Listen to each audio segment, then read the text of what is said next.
25 days in.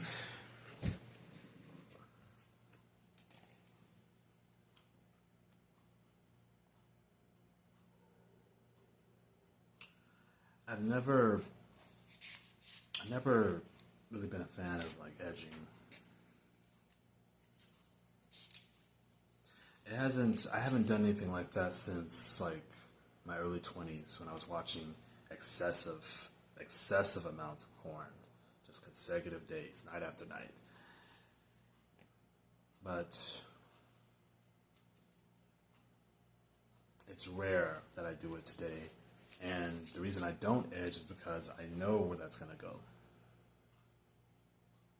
That would be me just playing with fire. I don't see how some of you are able to edge while you're on this journey and still expect to go far. I don't know if you've had success with it, but every time I've edged, which is not that often, I didn't get very far. I feel like it just brings you closer and closer to that temptation to just release. It brings you closer to that point of no return. And I don't understand why you guys would put yourself in that position.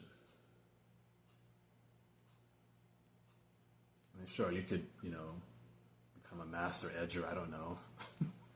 I just feel like it requires a lot more willpower to retain, even after being able to successfully edge and not release. I think it's a dangerous game to play if you want to go far on this journey. I wouldn't even do it. I can't edge without watching porn. I can't do it like with just my thoughts. I have to visually be looking at something, or I have to have some audio playing. And I count that as porn too. You may not be watching anything, but you also could have sexual voice messages too. I think there's this one website, it's called Audiogasm, but I consider that porn as well. Because you can still get off on it, so that counts as porn. It doesn't always have to be visual. But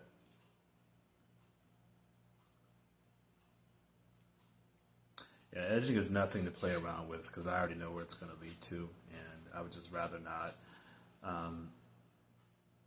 put myself through like the torture that comes after that. Like,